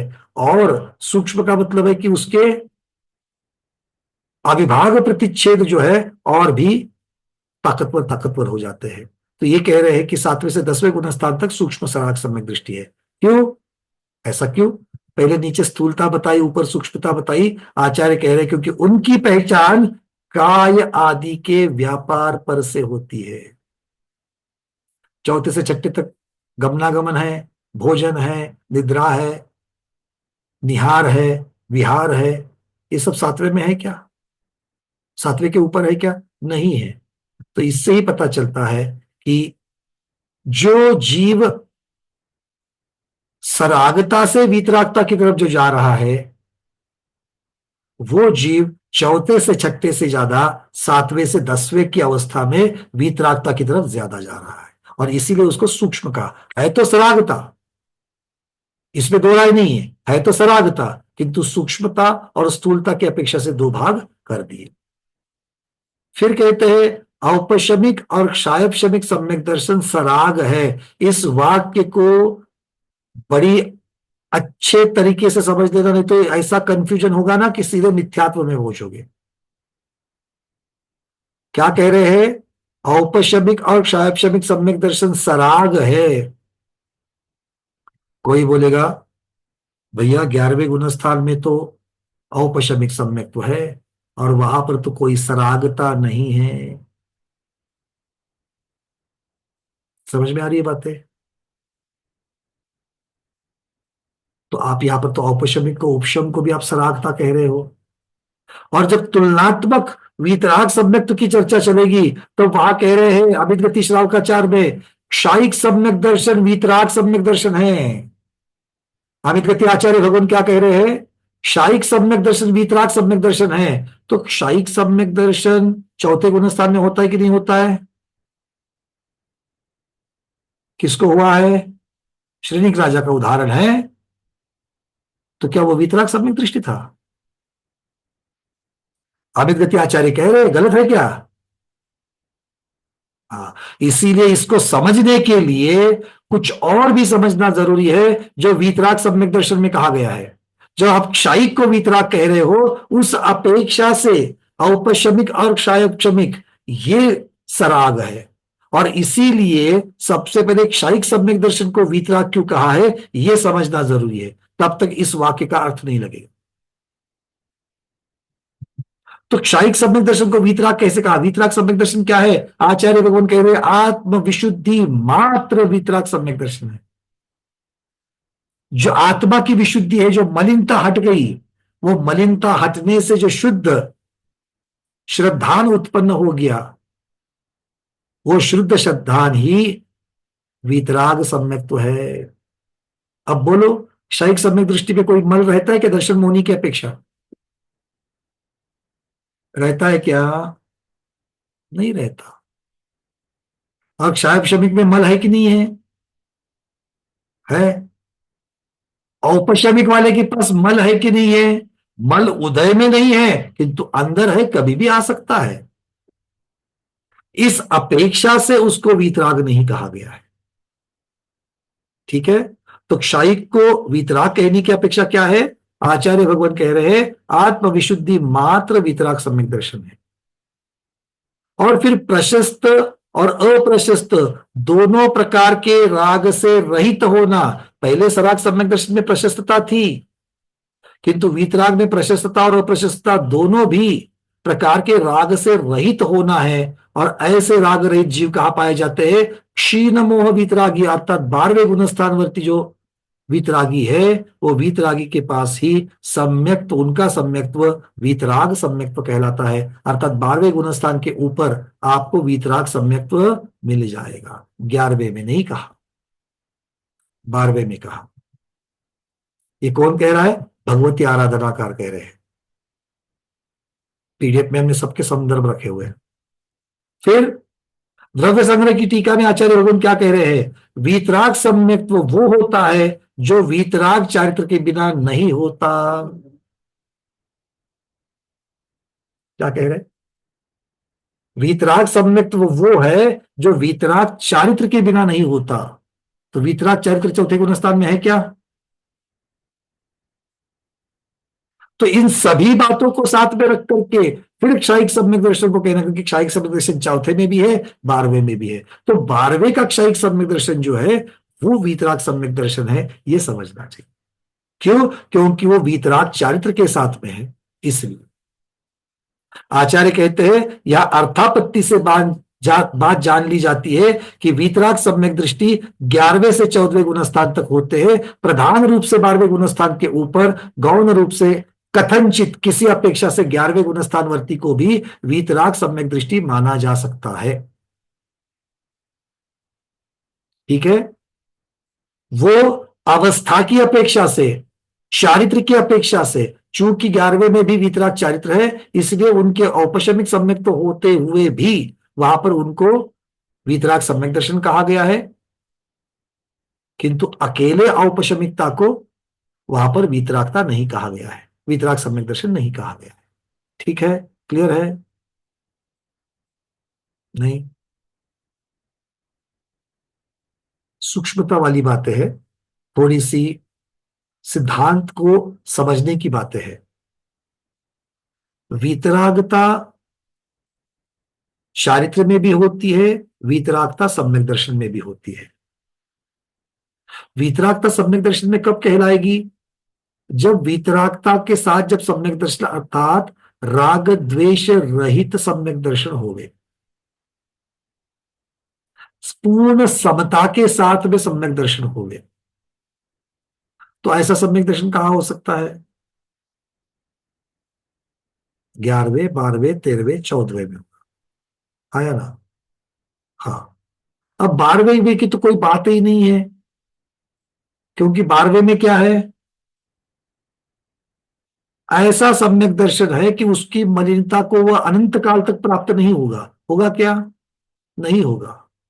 11वें गुणस्थान में भी चारित्र की अपेक्षा से तो वहां पर वितरागता समता है, दर्शन की अपेक्षा से भी वितरागता और समता है, किंतु क्या वो अनंत काल तक टिकने वाली है क्या? नहीं, अंतर्मुहूर्त का समय पूर्ण होते ही नियम से उसमें मलिनता आने वाली है, क्योंकि वो कुछ समय के लिए आत्मा विशुद्ध हुई है, हमेशा के लिए नहीं। इस अपेक्षा से 11वें गुणस्थान का वीतराग सम्यक दर्शन, इसको गौण किया जाना है। अपेक्षा से, विवक्षा से, उपचार से, ये शब्द पर्यायवाची है। ठीक है, तो अगर कहीं कभी कुछ कोई कह दे कि 11वें गुणस्थान में भी वीतराग सम्यक दर्शन है, तो झगड़ा नहीं करना। और कोई कहे कि क्षायिक सम्यक दर्शन ही वीतराग सम्यक दर्शन, तो झगड़ा नहीं करना। उसके पीछे क्या अर्थ है उसको पहले समझ लेना। क्षायिक सम्यक दर्शन कब कहलाएगा वीतराग सम्यक दर्शन? जब वो वीतराग चारित्र के साथ है, तब जाकर के वो वीतराग सम्यक दर्शन कहा जाएगा। होता है कि नहीं होता है? होता है, तब उसको कहलाएगा। ठीक है, चलिए, तो इस प्रकार से इन चीजों को हमने समझ लिया। अब आपके कुछ प्रश्न इसके प्रति अगर आ रहे हैं तो उसको लेंगे, क्योंकि यहां तक हमने आज मुख्यतः से भूमिका बनाई है। अब यहां से आगे गोमटसार जीवकान की जो गाथाएं हैं, उन गाथाओं की अपेक्षा से हम लोग चलेंगे। हाँ जी प्रमोद जी, आपका प्रश्न। नहीं, जैसे आपने कहा ना क्षायिक को वीतराग सम्यक दर्शन एक कथनचित उसको भी कहा है, तो ये कहाँ लगाना है फिर? मतलब ये जब कोई बात चलती है तो मतलब ये क्या वीतराग सम्यक दर्शन की जब बात चलेगी तो क्षायिक उसमें सम्यक दर्शन आएगा कि नहीं आएगा? क्यों नहीं आएगा? क्योंकि ऐसा अगर कल कोई चर्चा में कहे कि भाई क्षायिक सम्यक दर्शन जो है वो वीतराग सम्यक दर्शन है, किसके आधार से बोल रहे हो? प्रमाण अमित गति महाराज का चराव का सराकों पर, बिल्कुल प्रमाण। पर इसका एकांत नहीं पकड़ना कि क्षायिक सम्यक दर्शन वीतराग सम्यक दर्शन है। अब गुणस्थान की व्यवस्था लगाओ, तब एकांत दूर होगा। गुणस्थान की व्यवस्था लगाते ही आचार्य भगवान क्या कहेंगे कि 11वें गुणस्थान का क्षायिक सम्यक दर्शन, क्षायिक सम्यक तो के साथ में 11वें गुणस्थान में जाया जाता है कि नहीं जाया जाता है? जाया जाता है। जाया जाता है। क्षायिक सम्यक दृष्टि उपशम से श्रेणी चढ़े तो विके जैन साहब नहीं जाएंगे? जाएंगे। क्यों नहीं जाएंगे? रुको रुको, विके जैन साहब को कुछ संदिग्धता है, एक बार चर्चा कर लेते हैं। अनम्यूट कर लो। उपशम श्रेणी चढ़े तो जाएंगे, जाएंगे, सही है। जाएंगे, क्योंकि क्षायिक सम्यक दृष्टि अगर मान लो आयु बांध दिया है, तो क्षपक श्रेणी तो नहीं चढ़ पाएगा। चढ़े तो 11वें में पहुंच जाएंगे, तो उपशम श्रेणी चढ़ करके वहां पे तो वितराग चरित्र के साथ में है। तो क्षायिक सम्यक दर्शन किस अपेक्षा से वितराग सम्यक तो कहलाएगा? जब वो वितराग चारित्र के साथ होगा तभी कहलाएगा। और कहां कहां होता है? 11वें से 14वें गुणस्थान। तो गुणस्थान अगर हम लोग रेंज देखेंगे तो 11वें से 14, प्रधान रूप से 12वें से 14। ठीक है, चलिए इस प्रकार से। और 11वां गुण स्थान सिर्फ औपशमिक द्वितीयोपशम के साथ में नहीं, क्षायिक सम्यक्त्व के साथ भी हो सकता है। और द्वितीयोपशम तो मुख्यतः से चारित्र की अपेक्षा से वर्णन है। तो चूंकि 11वें गुण स्थान में भी दर्शन की अपेक्षा से वर्णन करे, क्षायिक दर्शन की अपेक्षा से करे, तो 11वें से 14 गुण स्थान सभी के सभी प्रधान बन सकते हैं, क्षायिक सम्यक्त्व की अपेक्षा से भी प्रधान बन सकते हैं। तो वीतराग चारित्र 11वें स्थान में मानना पड़ेगा। वितराग चारित्र और वितराग सम्यक्त्व तो दोनों मानना पड़ेगा क्षायिक सम्यक दर्शन की अपेक्षा से। वहां पर लेकिन वो सत्ता में तो है ना। सत्ता में क्या है? क्षायिक सम्यक दृष्टि है तो सत्ता में दर्शन मोहनी की अपेक्षा से सत्ता में कुछ नहीं है, चारित्र की अपेक्षा से सत्ता में मलिनता पड़ी हुई है। अच्छा, तो इसका मतलब आप ये कह सकते हैं क्षायिक सम्यक दृष्टि अगर 11वें स्थान में पहुंचता है तो वितराग सम्यक दर्शन माना जा सकता है। बिल्कुल, क्योंकि वो वितराग चारित्र के साथ है और क्षायिक सम्यक दर्शन है। तो क्षायिक सम्यक दर्शन की बात चल रही है तो उसकी अपेक्षा से 11वें से 14वां गुण स्थान। ठीक है, वो ठीक है। ठीक है, चलिए मीनाक्षी दीदी। वंदना भैया जी, हाँ जो जी। 11वें गुण स्थान वाला होगा। एक मिनट आगे जाने से पहले प्रमोद जी, मैं देख रहा हूं आप कुछ नोट्स बना रहे हो, वहां पर ये बात को जरूर लिखना। वीतराग चारित्र के सिवा क्षायिक सम्यक दर्शन वीतराग नहीं होता। उस अपेक्षा मतलब वो कभी भी आप पढ़ेंगे तो वो एक उसके पीछे की जो भावना है ना वो क्रिस्टल क्लियर होनी चाहिए। चलिए मीनाक्षी दीदी पूछिए। वंदना भैया जी, हाँ दीदी। जो 11वें गुण स्थान वाला होगा हम्म। तो भले उसको अंतर्मुख तक सम्यक दर्शन रहेगा, तो 12वें गुण स्थान में जो होगा तो उसका पावर रहेगा ना अंतर्मुख तक। भाई एक बात समझ लेना, चर्चा यहाँ पर सम्यक दर्शन की हो रही है। तो क्षायिक सम्यक दृष्टि जो उपशम श्रेणी चढ़ करके 11वें गुण स्थान में पहुंचे हैं, भले अंतर्मुख के बाद में उनमें बदलाव आ जाए, बदलाव चारित्र की अपेक्षा से आएगा, सम्यक्त्व की अपेक्षा से नहीं। तब तक उनका क्षायिक सम्यक दर्शन जो है वो वितराग सम्यक दर्शन माना जाएगा। जब वो नीचे उतरेंगे तब वो सराग सम्यक दर्शन माना जाएगा। अच्छा, और जो उपशम श्रेणी चढ़ेगा उसको क्षायिक सम्यक दर्शन आवश्यक है क्या? नहीं, उपशम श्रेणी के लिए दोनों सम्यक तो चलेंगे, क्षायिक भी चलेगा और द्वितीय उपशम भी चलेगा। नहीं, क्षय क्षमिक भी चढ़ सकता है। कैसे? 7वें के ऊपर तो क्षय उपशम चलेगा ही नहीं। तो फिर उसको क्षय करके ही जाना पड़ेगा ना। नहीं ना, जरूर है। देखो, मुझे श्रेणी आरोहण करनी है, अगली हाँ। आयु बंध चुकी है, आयु बन चुकी है, तो मेरे लिए क्षपक श्रेणी का रास्ता बंद हुआ कि नहीं हुआ? ना बनो। अभी तक तो मैंने सम्यक दर्शन की बात ही नहीं करी। श्रेणी चढ़ने का, क्षपक श्रेणी का रास्ता बंद हुआ कि नहीं हुआ? हो हो गया। गया। अभी मेरे लिए रास्ता सिर्फ खुला है उपशम श्रेणी का। अब ये जीव सम्यक्त्व को तो प्राप्त करेगा, क्योंकि क्षायक्षमिक सम्यक्त्व में इतनी ताकत नहीं है कि वो अदप प्रवृत्तकरण करे। हाँ। ठीक है, तो अदप प्रवृत्तकरण करने के लिए या तो क्षायिक सम्यक्त्व चाहिए या तो फिर औपशमिक सम्यक्त्व चाहिए जो निर्मल है, बिना बिना दोष वाला है। तो या तो मैं क्षायिक सम्यक्त्व को प्राप्त कर लूं या तो मैं उपशम को प्राप्त कर लूं। चूंकि ये 7वें गुण स्थान में मुनि अवस्था की अपेक्षा से चल रहा है, ये द्वितीय उपशम की अपेक्षा से वर्णन आएगा, क्योंकि ये श्रेणी की अपेक्षा से वर्णन हो रहा है। तो उसको द्वितीय उपशम कहो, उपशम कहो या द्वितीय उपशम कहो। तो लेकिन सुनो सुनो लेकिन जो सुनो सुनो, पहले मुझे खत्म करने दो। तो एक बात है सम्यक दर्शन की, एक बात है चारित्र की। तो सम्यक दर्शन के लिए 7वें गुण स्थान अध प्रवृत्त में या तो मैं क्षायिक सम्यक्त्व को लेकर के चलूंगा या तो फिर मैं द्वितीयोपशम को लेकर के चलूंगा। अब मैं आ गया 8वें गुण स्थान में। अब 8वें गुण स्थान में चूंकि क्षायिकता की जो बात चल रही थी वो सिर्फ सम्यक्त्व की अपेक्षा से थी, चारित्र की अपेक्षा से नहीं थी। और 8वें 9वें 10वें गुण स्थान में मैं उपशम चारित्र के साथ चढ़ करके उपशम करते करते मैं आगे चलूंगा, क्योंकि मैं उपशम श्रेणी चढ़ रहा हूं। अब पहुंचा 11वें गुण स्थान में। 11वें गुण स्थान में चारित्र की अपेक्षा से सब कुछ उपशांत हो चुका है कि नहीं? उपशांत हो चुका है। तो वहां पर आपका वितराग चारित्र प्रकट हुआ है कि नहीं हुआ है? हुआ है। अब आप कौन से सम्यक्त्व के साथ चढ़े थे? तो बोले क्षायिक के साथ चढ़े थे। तो फिर वो क्षायिक सम्यक दर्शन 11वें गुण स्थान का वो आपका वितराग सम्यक्त्व है। क्यों? क्योंकि वो वितराग चारित्र के साथ है, भले अंतर्मूर्त के लिए है। अच्छा, आप द्वितीय उपशम के साथ अगर चढ़े हुए हैं, सम्यक्त्व भी आपका उपशम है, तो उसको वहां पर वो चीज नहीं कह रहे हैं। भले आप उपशम चारित्र के साथ में है तो भी उसको वितराग सम्यक्त्व नहीं कह रहे हैं। क्यों? क्योंकि सम्यक्त्व की अपेक्षा से भी मलिनता अभी तक पूरी क्षय को प्राप्त नहीं हुई है, वो सत्ता में पड़ी है। ये बात महत्वपूर्ण है। नहीं, वो उपशम श्रेणी जो चढ़ेगा उसको 7 प्रकृति का क्षय करने के बाद ही उपशम श्रेणी चढ़ेगा ना वो। ऐसा नियम नहीं है दीदी, तो फिर कैसा चढ़ेगा वो? ऐसा नियम नहीं है, वो उपशम करके भी चढ़ सकता है। सातों प्रकृति को उपशम सातों करके चढ़। प्रकृतियों का अनंतानुबंधी की भी संयोजना करेगा और बाकी की जो 3 प्रकृतियां सम्यक्त्व की दर्शन मोहिनी की है उसका उपशम करेगा। यानी पहले गुण स्थान में भी आ सकता है। इसी अपेक्षा से तो आचार्य भगवान यतिवृषभ महाराज ने उसको सासादन में आने की बात कही थी। अच्छा, ठीक है ना। चलिए, सुनीता ऊपर कर देगी।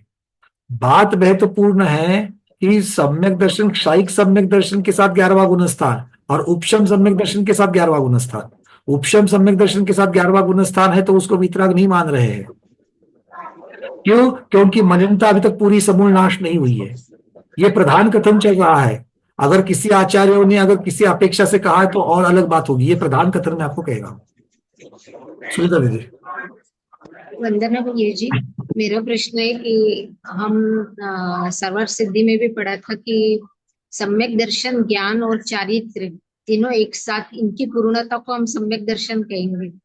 तो चारित्र, एक मिनट, सम्यक दर्शन ज्ञान चारित्र की पूर्णता को सम्यक दर्शन कहेंगे। सम्यक दर्शन, ज्ञान और चारित्र की पूर्णता को रत्नत्रय कहेंगे। हाँ, ये ठीक है। रत्नत्रय कहेंगे।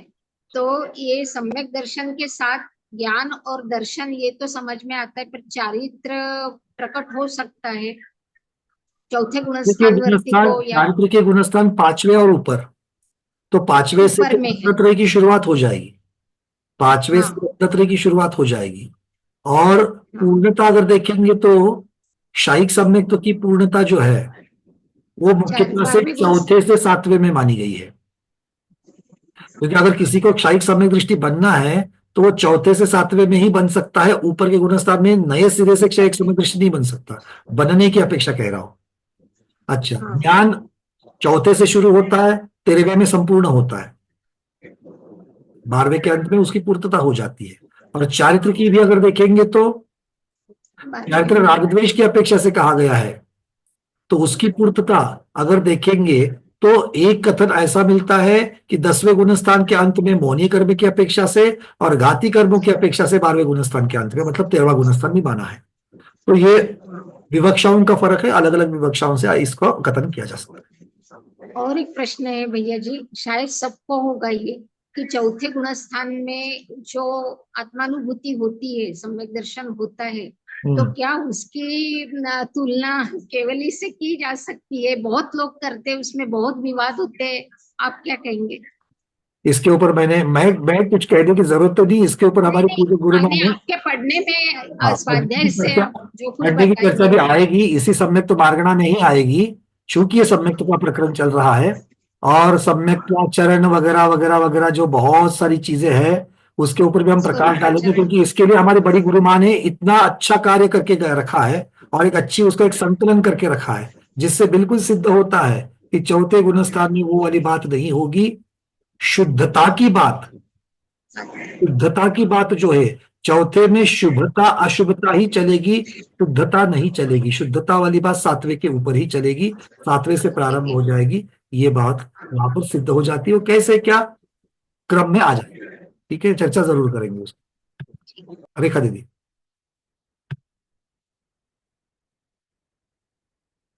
दीदी अनम्यूट करना। हो गया। हाँ बोलिए। वंदना भैया, मुझे वो औपशमिक सम्यक्त्व को सरागी में आएगा और 11वां गुणस्थान भी वीतराग चारित्र के साथ वीतरागी भी उनको कहेंगे। तो मुझे ऐसा कहना है कि जो क्षायोक्षमिक सम्यक दृष्टि है वो द्वितीयोपशम के साथ जब श्रेणी आरोहण करेगा तो 11वें गुणस्थान में जाएगा। तो उनको हम ये नहीं सरागी, वो सरागी कहेंगे, उनको वीतरागी नहीं। यहाँ पर मुख्यता से एक बात को समझना है। एक तो क्षायोपशमिक सम्यक दृष्टि जब द्वितीय उपशम को प्राप्त करता है तो उसको वेदक पना चला जाता है, वो उपशम सम्यक दृष्टि ही कहलाएगा।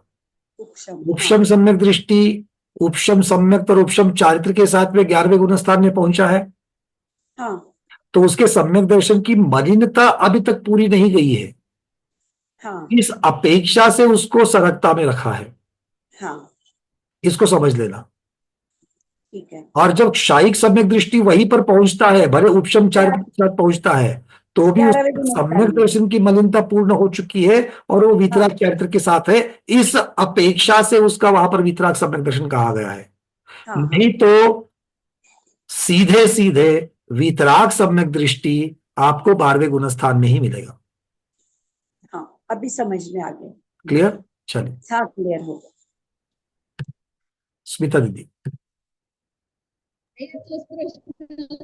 तुम्ही 11व्या गुणस्थानला छायिक म्हणला, औपशमिक म्हणला, ते थोडस जमलिंग व्हायला लागलं होतं. म्हणजे छायिक पण तिथं जातो आणि 11व्या गुणस्थानात वितराग चारित्रवाला छायिक पण 11व्या गुणस्थानात जातो आणि क्षायिक वाला म्हणजे औपशमिक वाला पण 11व्या गुणस्थानात जातो. इथं थोडं जमलिंग होत होतं, म्हणजे कळत नव्हतं, लक्षात येत नव्हतं. क्लियर हो गया? आप क्लियर है? हा, आता clear. चलिए, बहुत बढ़िया। मीनाक्षी दीदी, अगर कंफ्यूजन है किसी को कि क्षायिक के साथ में कैसे श्रेणी आरोहण होती है उपशम की, तो कृपया गुणस्थान प्ररूपना में जो त्रिकोण बना बना करके दिखाए हैं अलग अलग तरीके से, उनको जरूर देखना। अरे याद क्लियर हो गया। हाँ मीनाक्षी दीदी बोलिए, फिर विजय लक्ष्मी दीदी। चारित्र छठे गुणस्थान से चालू होगा। क्या हो चारित्र दीदी? देखो, एक देश चारित्र को भी चारित्र माना है ना, तो 5वें से ही लिया जाएगा। और चारित्र की अपेक्षा से गुणस्थान 5वां एक देश चारित्र माना जाता है, बस इतनी सी बात है, किंतु शुरुआत तो है। विजय लक्ष्मी दीदी।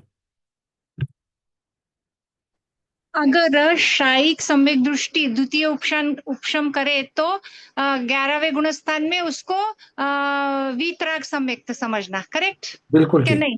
बिल्कुल ठीक।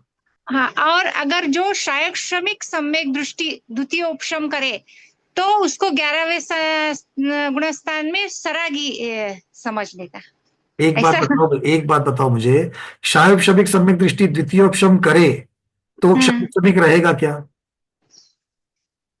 नहीं रहेगा। खत्म हो गई बात, सीधी बात है। तो 11वें में पहुंचने वाला या तो क्षयिक रहेगा, नहीं तो औपशमिक सम्यक दृष्टि रहेगा, दो ही पहुंच सकते। शायब शमिक वाला तीनों त्रिकाल में किसी भी हालत में 7वें के ऊपर नहीं चलेगा। नहीं जाएगा, ठीक। सुरेखा दीदी, दीदी अनम्यूट करना। वंदना भैया। हाँ दीदी। हाँ, अभी आपने बताया चारित्र 5वें गुणस्थान से एक देश चारित्र होने से चारित्र का गुणस्थान 5वां है, बराबर है? तो चारित्र का जो क्या बोलते हैं, मतलब 8वें गुणस्थान में से जो करते हैं ना चारित्र का उपशम, श्रेणी आरोहण, उपशम या क्षय, तो ये 8वें गुणस्थान से होता है। बिल्कुल बराबर है ना? बिल्कुल। पर 8वें गुणस्थान से क्या होता है? या तो उपशम होता है, नहीं तो क्षय होता है, किंतु उसके पहले 5वें 6ठे 7वें में तो क्षय उपशम होता है ना चारित्र का। क्षय उपशम होता है। हाँ, चारित्र है, एक चारित्र वहां पर उत्पन्न हो जाता है। हाँ, तो 8वें से क्षय या उपशम होता है। बिल्कुल ठीक। ठीक है। 8वें के नीचे क्षय भी नहीं होगा, उपशम भी नहीं होगा चारित्र का, सिर्फ क्षय उपशम। फिर पांचवें 6ठे 7वें में क्षायोपशमिक चारित्र होता है। बिल्कुल ठीक। हाँ, बस वही जानना था। वंदना भैया। नीना दोषी दीदी। 11वें गुणस्थान वाले, 12वें गुणस्थान वाले, ये सब मुनि अभी तो नहीं, फिर कौन से काल में? चतुर्थ काल में ही हमें देखने मिलेंगे ना?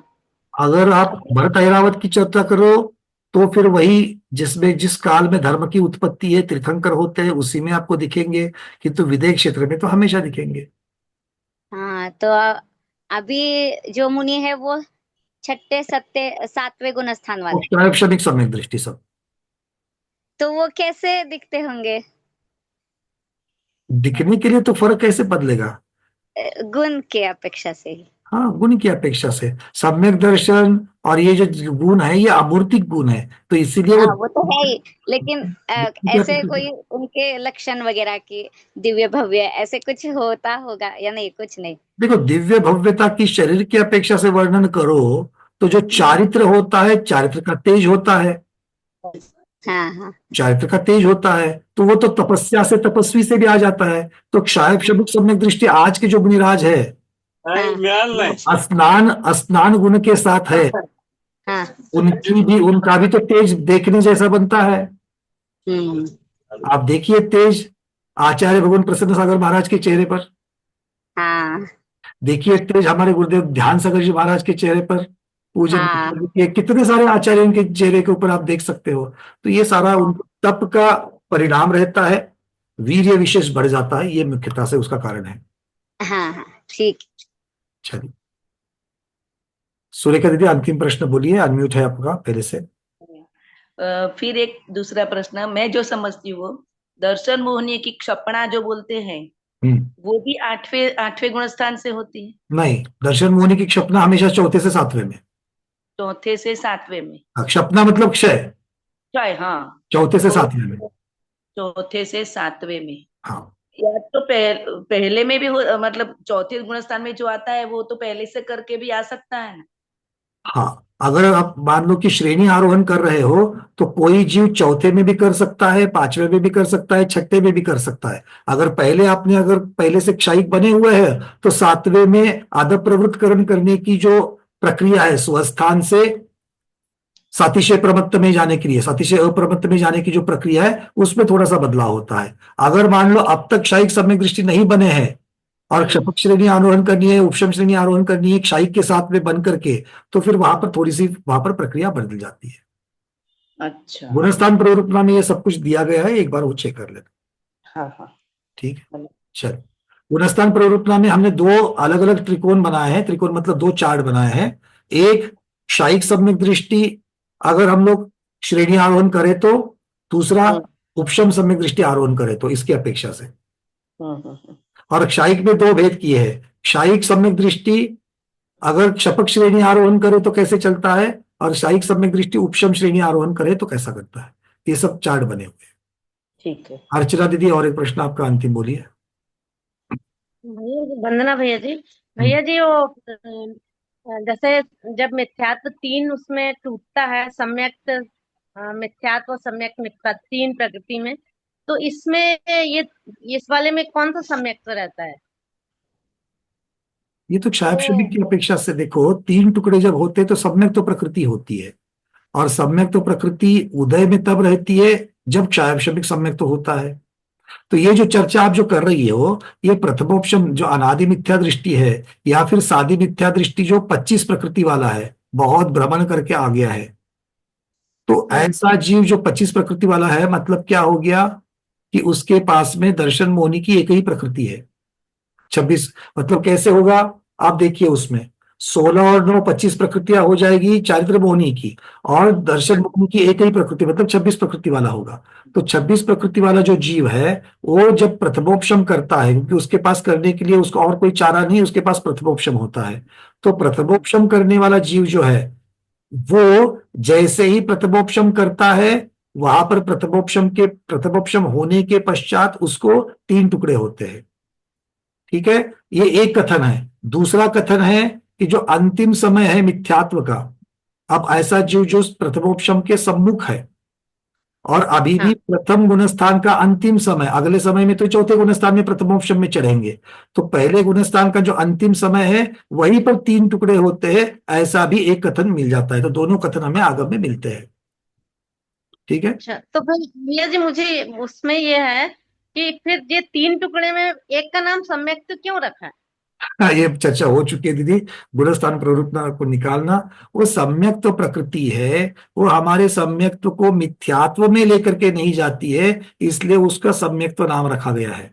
वो नाम क्यों रखा गया है, वो सम्यक तो कोई भी कर्म आपको सम्यक दर्शन नहीं दिलाता, कोई भी कर्म का उदय सम्यक दर्शन नहीं दिलाता।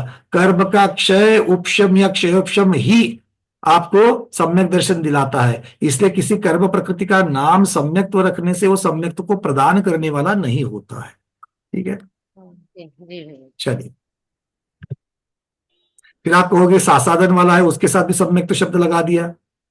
है ना। तो हर एक के अपने अपने सम्यक्त्व की चर्चा है। आगे इस सम्यक्त्व मार्गना के अंत में ये सब चर्चा आएगी। सासादन वाले को भी सम्यक्त्व क्यों कहा, ये सारी चीजें। किंतु आज इतना ही, आज के स्वाध्याय को गुरुओं के श्री चरणों में बारंबार नमोस्तु वंदनामि इच्छाकार करते हुए यही पर समापन करते हैं। जैनम जयतु शासनम, जैनम जयतु शासनम, जैनम जयतु शासनम।